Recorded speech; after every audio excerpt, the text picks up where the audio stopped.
Welcome back to Bettor and Green's Daily Picks. We are up to 6 days in a row where our most confident bet is hit. We're going to do a quick recap before we get into our best bets, but enjoy and let's cash out. Welcome to Bettor and Green, to Bettor and Green, to Bettor and Green, We are live in Columbia, South Carolina, home of the Gamecocks. I have a wedding this weekend, so I'm off-site in an Airbnb shooting this podcast, so don't mind the lighting or the audio, I apologize. But let's get into the recap. As I just said, we have 6 days in a row of that most confident play hitting. However, we went 0-2 on our other picks last night. We may need to be done betting this Toronto-Tampa Bay series.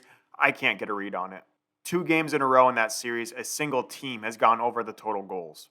Last night it was Toronto. They scored 7 themselves, and the final was 7-2. Under was dead from the start. We are probably going to be done with this series. I'm at least going to be done with that series. Unless Ethan or Ben have a serious case, we probably won't be betting it. And then another series we have not been great on, Colorado-Seattle. We had the over of 6. It ended 3-2 in favor of Colorado. Colorado did end up winning that game. They came back from 0-2 deficit, so good for them, good for my future on the Avalanche, but the over did not hit.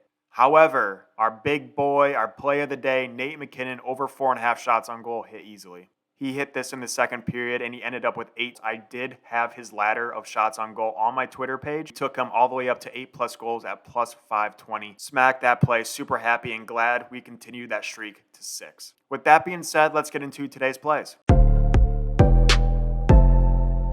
We are usually an NHL-heavy podcast. However, we're turning the tides today, and we're going a little different path. We're going to start off with the Hawks, plus 5.5 at minus 110.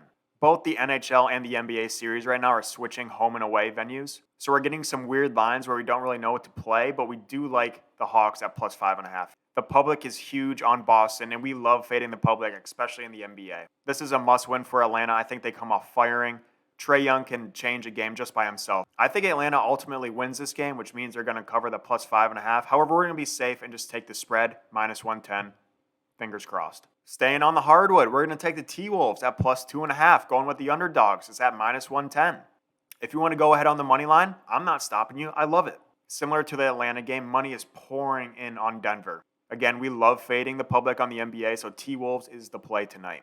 I think this could get really out of hand for the Nuggets. I can see the T-Wolves winning like 127-99. So I like T-Wolves, obviously on the plus 2.5. I like T-Wolves to win the game. If you want to take the T-Wolves minus 5, go ahead. I love Timberwolves tonight. Another risky play, so we got to keep our fingers crossed.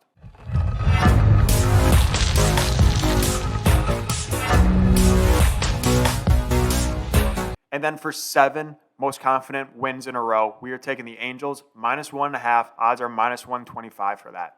Make sure you're line shopping because these odds are all over. But we found minus 125 on Barstool, and we love those odds. Angels are playing the Royals. Do we really have to say more? But of course, we always have a little bit more reasoning, so let's get into it. First of all, the Royals are 5-14 against the spread. Royals are last in the league in batting average against right-handed pitchers. Shohei's on the mound for the Angels, who is, I think, the best pitcher in baseball.